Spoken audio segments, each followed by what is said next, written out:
Welcome to the Zandbergen Report, where wealth strategies and investment wisdom collide, featuring your distinguished host and certified financial planner, Bart Zandbergen.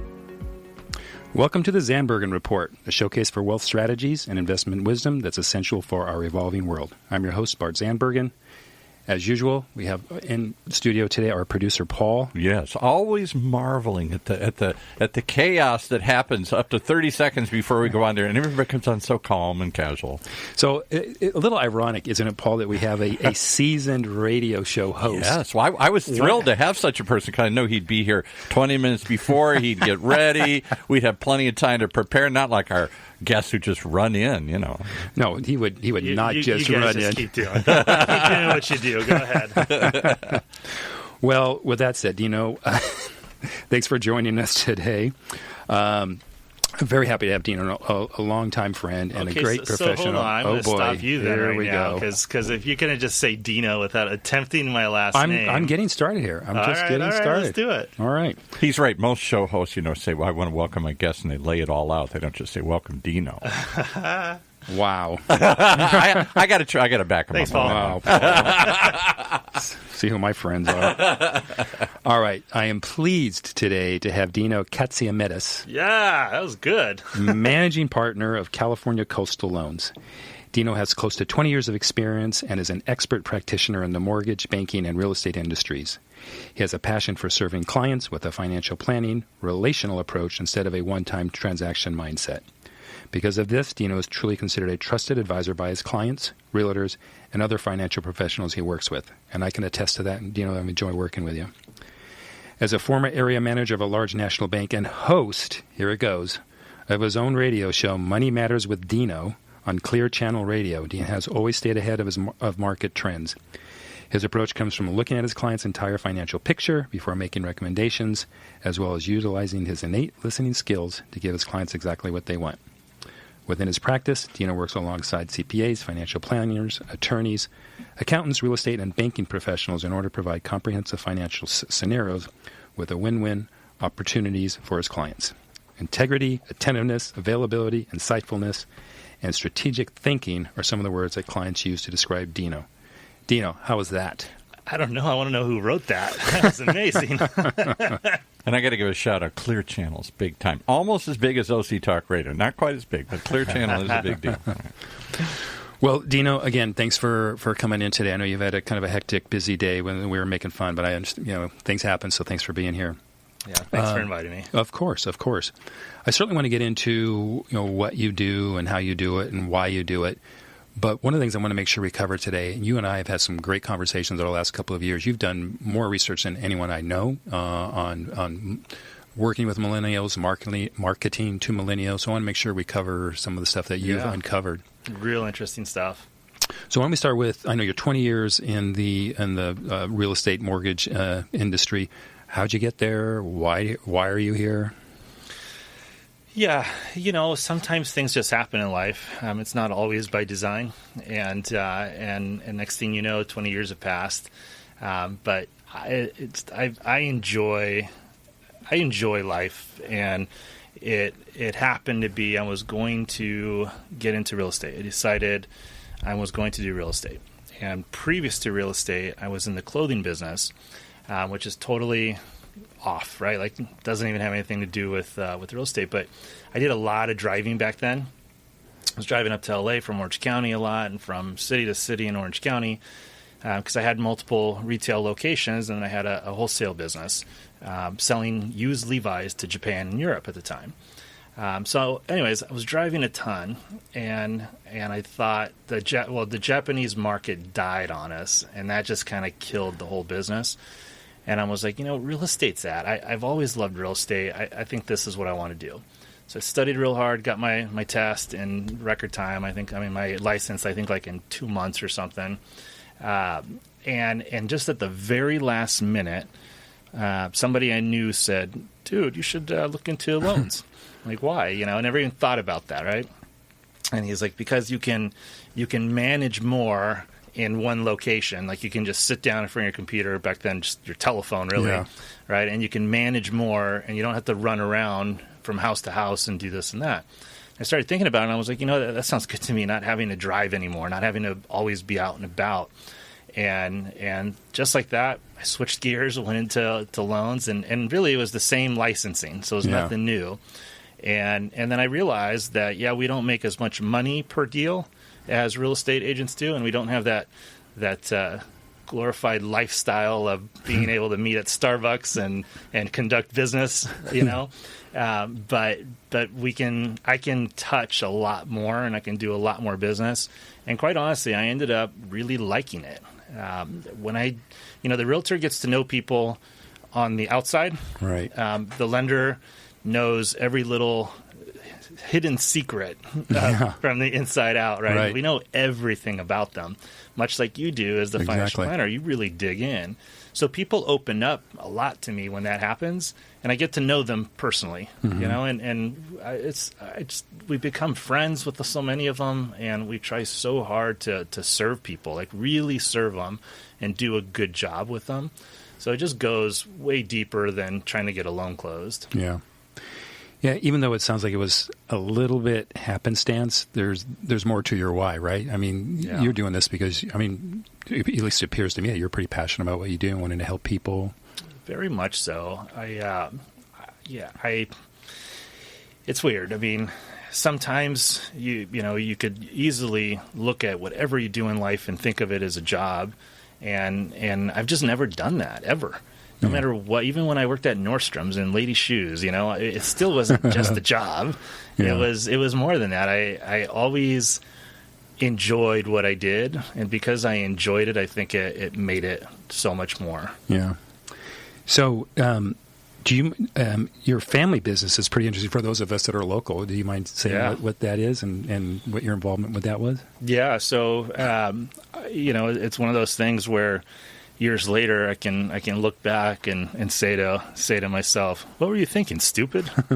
So I grew up in San Clemente, great little town and small town, but my dad was a restaurateur, so he had a place called Mr. Pete's, very well known in the old days, 70s and 80s, for his Mr. Pete burger, which was basically a cheeseburger with pastrami on it, and his fried zucchini. And it was amazing, off the charts. Well, one day he decided to go Mexican food and open up. He had a few restaurants in between, but he opened up a Mexican place, and everybody knows it as Pedro's.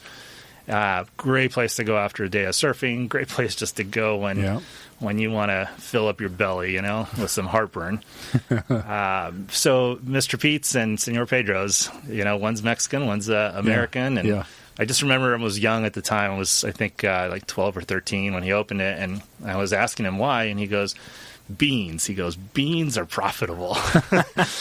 That's why. He goes, and he goes, you just cook up a big thing of them, and you put them pretty much in everything, and he goes, they cost next to nothing. Right. So that was his initial why of opening up Pedro's. But Pedro's is one of those iconic restaurants that just has been amazing over the years. And before he retired, he asked me, son, it's all yours if you want it. We can work something out. You can, as long as you keep me going. Yeah. And I had already started my clothing business and was doing well. And growing up in the restaurant business, it's not like it's all that glamorous. Yeah. And so I said, no, Dad, you just sell it, man. You'll do really well on the sale. You can be retired for the rest of your life, all this stuff. And I look back now, and I'm just like, oh, why, stupid? Well, it's definitely an icon. I mean, I grew up surfing, and that was always a staple stop coming back from Trussell's or wherever we were down there. Awesome. Okay, so fast forward from Senior Pedro's and Levi's and so forth. You're doing what you're doing. How did you get into this millennial niche? Would you call it a niche, or is it just... No, I mean... It's not, because it's the largest population, of all times. So I wouldn't call it a niche at all, just because it's really mainstream right now. I mean, that's from that perspective, right? Yeah. How did I get into it? That's I remember specifically the moment, and it was called stress. I was terrified and just got scared, so. Always done well, but in 2008, just like most people in the industry, just got my butt kicked, and hard work, a lot of hard work, a lot of hours. Just I kept putting time back into it, kept making it better and better, got my business back up and running again. But then I went off and had my 4th kid. And that's what did it to me. Like, I remember just being stressed. Like, what am I going to do? He wasn't even there yet. He was coming like another 5 months or something like that, or 6. And I just remember thinking to myself, what am I going to do? I got to figure out how to work another 20 years. I mean, I lost pretty much everything during 2008. So now I got to start over again. Yeah. And I got 4 kids now. So I had, up until that point, I had talked to, through my old radio show, a couple of really great guys that were telling me just where the new way to go about things is, and how it's doing. And one of my friends, CEO of Trilogy Financial Services, they spent $1 million rebranding just to make sure they can attract the millennials. And he gave me a book to read, which I wish I could remember the name for you now, but I can't. But I learned a lot from that. And then I just kept talking to more people and studying. And I thought to myself, in my stage of my career, I had kind of advanced past first-time homebuyers. And many people would be like, I'm advanced over it. I don't need a first-time homebuyers anymore because, number one, they're much smaller deals. Yeah. Number two, they need a lot more hand-holding. So you're over it, you're making more money, you got more seasoned people. But then I thought to myself, where am I going with these people? They're all buying maybe one more house. So I got 5 more years of this nice, beautiful, incline in business, and then a slow, steady decline until my death, not getting better. Yeah. And that scared me with 4 kids and 1 on the way, or 3 kids and 1 on the way. And so I decided I took a step back. I remember calling my business coach at the time, and a couple other people asking. And I remember my business coach, he's from Australia, and he goes, "Mate, you're square on." and what it was very simply, that's where the future is. And so I took a step back and said, you know what, I'm going to go back to first-time homebuyers, and I'm going to redo my pitch a little bit so I can communicate better with them. I'm going to just redo how I do things. And it needed to be redone because I did have to take a step back in order to explain more of the details that I took for granted that everybody knew about. And I needed to be, I'm not going to say hipper. It wasn't that. It was just more in line with how they think. And I found so many great things about them that I really appreciate. One is they're actually very appreciative, and 2, they're a lot smarter than people give them credit for. A lot smarter. Mm-hmm. I mean, the amount of things they did and do all at one time, as opposed to what we ever did growing up. We focused on 1 or 2 things. They can do 5 things all at one time. It's so funny. We refer to them like they're a species. Yeah. Yeah, I guess so. And the other thing I noticed too, this whole everybody thinks they're just online people. They don't want to talk to anybody. They just want to go online, do whatever it is they do. And you know what they do when they buy something from Amazon. Yeah. But when they're buying their house, just like anybody else over all the years, maybe they don't want to come in and shake your hand and do it like in the old days where you did with your banker. Yeah. But they want to know that who they're dealing with is a legit person, Yeah. And a referral based is everything. Yeah. So hold that thought. I'm going to spend more time digging into those different attributes. We got to take a quick break. We'll be right back.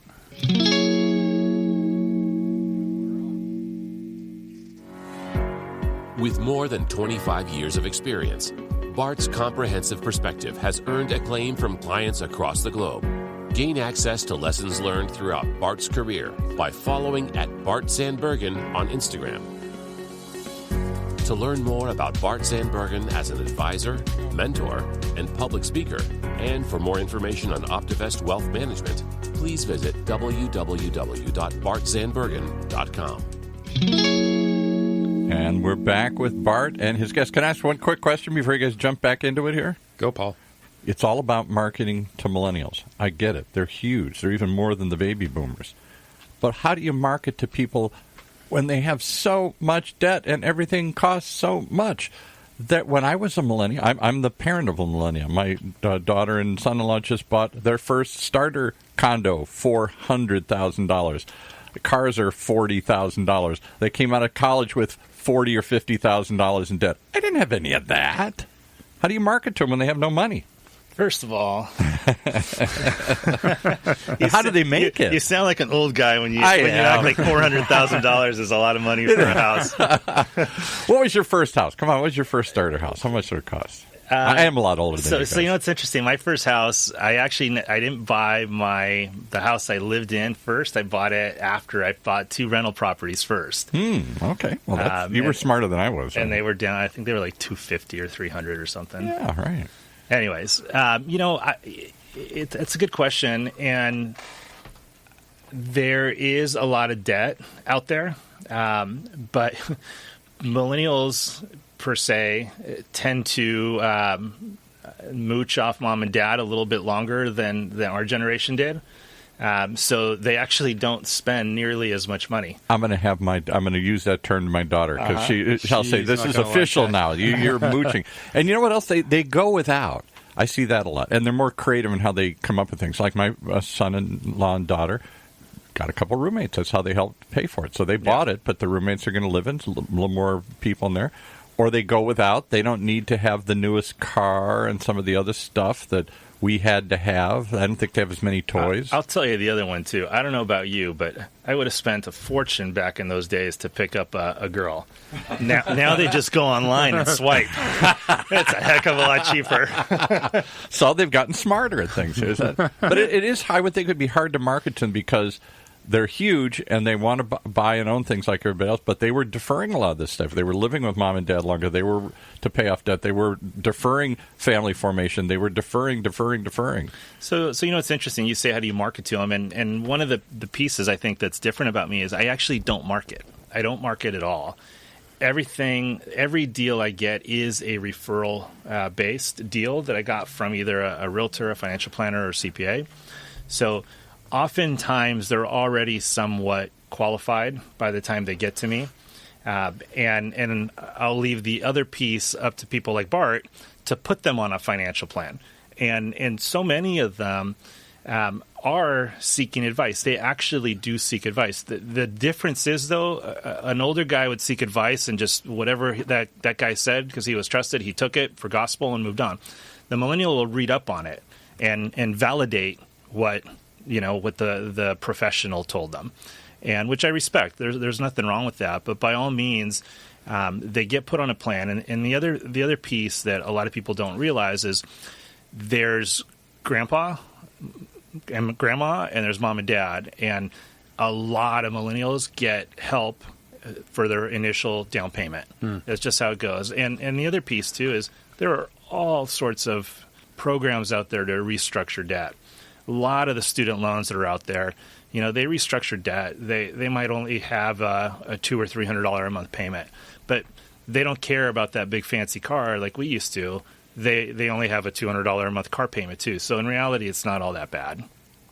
Hey, you know what? I just realized. Let's take a step back for just 1 second. What define millennial? Is it just age, years born, or is there anything else? Yeah, I mean, really, it's just years born, and to be honest, it's been so long now, I don't even remember what the official years are. Those who came of age in the new millennium, so you had to be kind of like in your 20s in the new millennium, somewhere in there. I think like 36, 37 is the tail end of the millennial. Yeah, I'd say somewhere, so it's kind of people are in their 20s, mid to late 20s kind of right now are millennials. Yeah. Right. I would say, what advice would you give to people that are dealing with millennials? Be yourself. The phony, fake, and too salesy type of a guy is the millennials read right through it, and they just don't like it. So it's hard for me, right? Because I really am genuine to start with, and I hope I never come off that way to anybody, and I'm very honest. So you give people, and I don't think it matters if you're a millennial or not, right? You give people straight up answers, And straight up news, whether it's good news or bad news, it's just the only way to go when you're communicating with people. Yeah, yeah. What have you found? You just said the word communicating. So when you're dealing with a millennial, do you text them? Do you Facebook message them? Do you call them?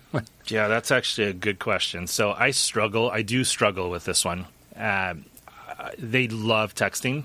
And as much as I text all day long, all the time, but I hate texting when it comes to business. Yeah. And it's too many things can get missed. The things will get missed, number one. Number two, the relationship won't get formed as strong if you're texting. And that's the piece I can't stand about texting is it's hard to form a relationship when you're doing that. Yeah. And I urge them all, like one phone call in the very beginning is all I really need with you. Yeah. 10, 15 minutes, I want to ask you questions. I want to hear it from you. I want to hear the tone in your voice. Yeah. And then, from there we move on. All right, so you felt that you can forge a strong relationship with one call and then just follow up text. And great communication of, this is what's happening along the way. Yeah. And then and it's just also our style at work is don't let them ask a question. You should be able to answer that question Preemptive. before they even think about it. And what have you found to be the an effective way of, you don't market, but from marketing materials? Are they checking your website? Are they Googling you? Do they go to your social media? I'm guessing the answer is no to this question. Do you give them a packet, like here's a folder, old school, with like here's what I do, bio, the whole thing? Yeah. What's the process there?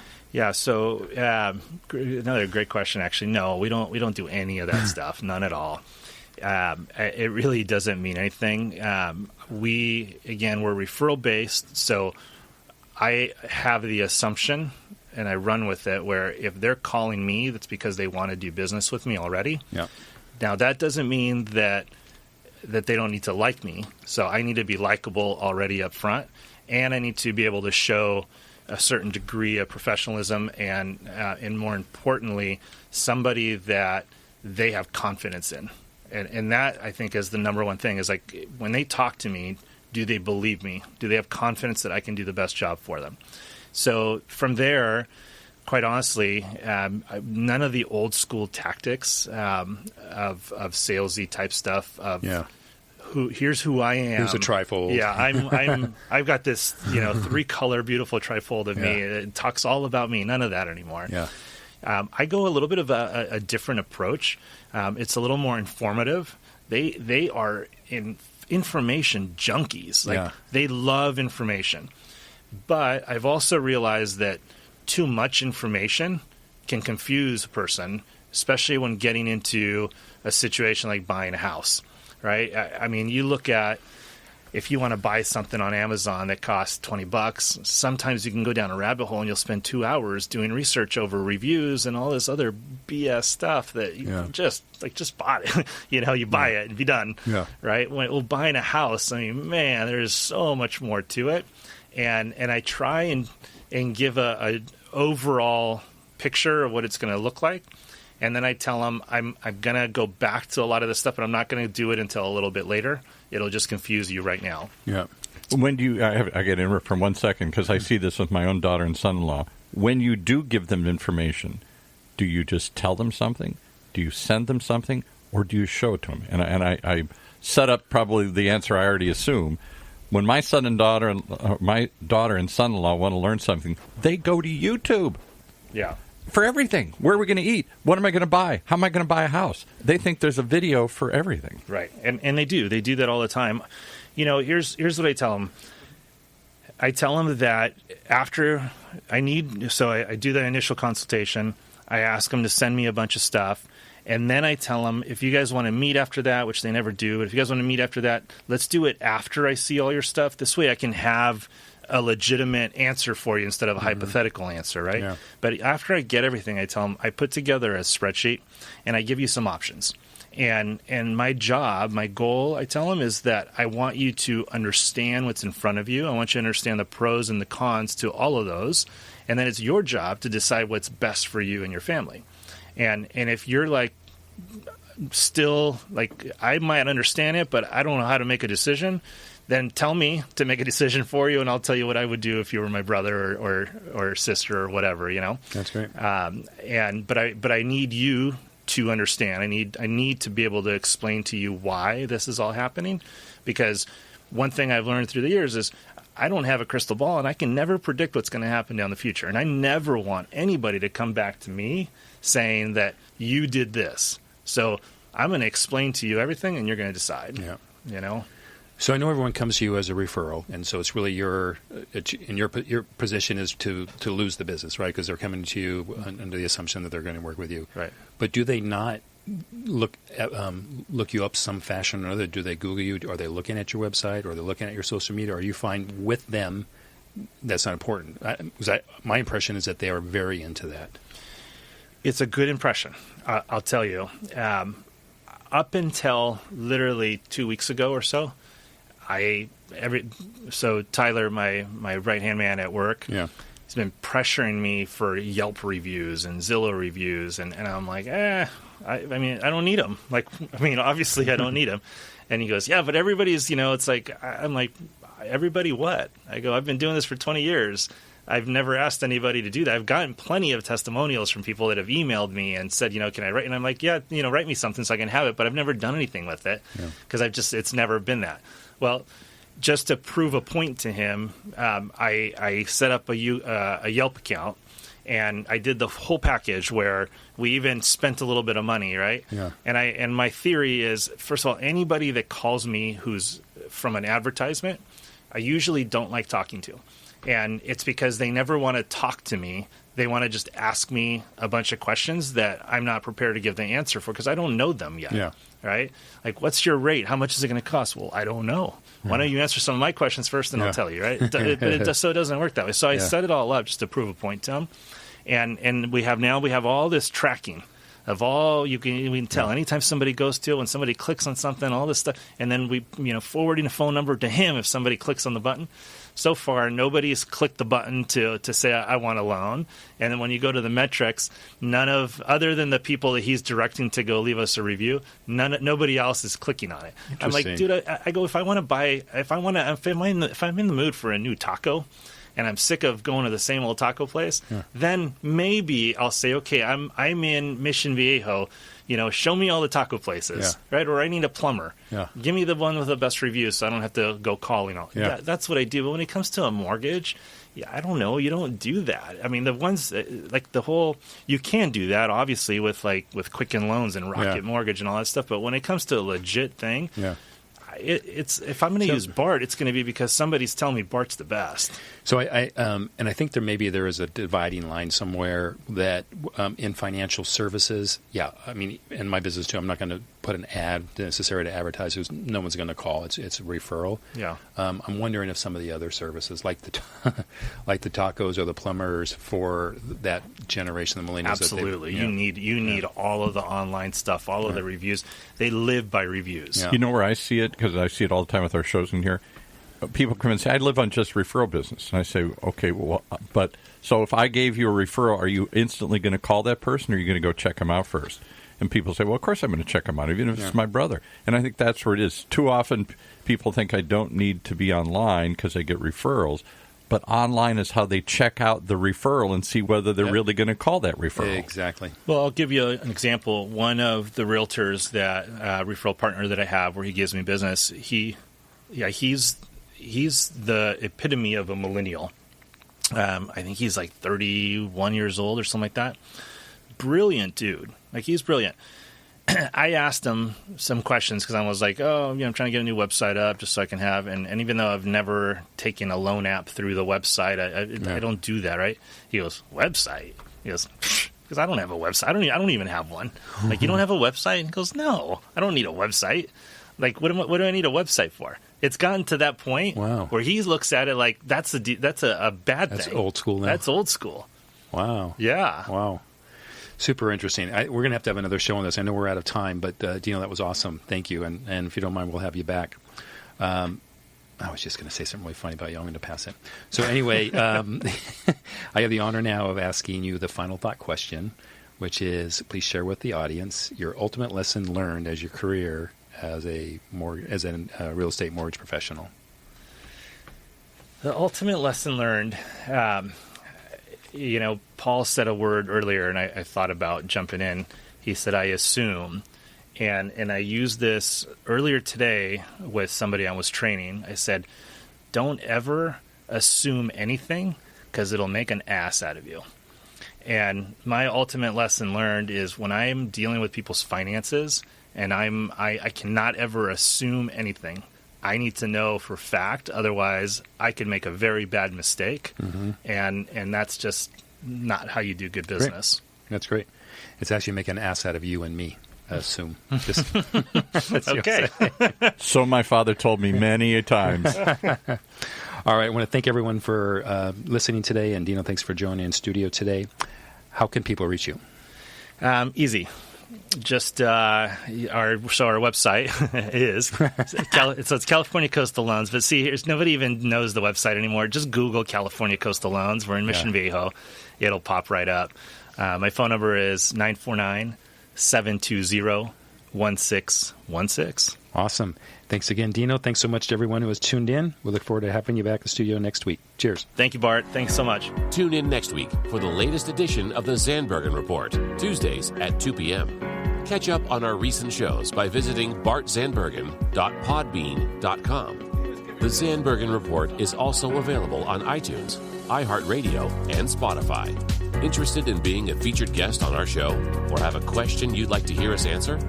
Email podcast@bartzandbergen.com. Bart A. Zandbergen, CFP, and Letitia Burbaum, AIF, are registered investment advisors with Optivest Inc. and registered representatives with Gramercy Securities Inc., member FINRA and SIPC.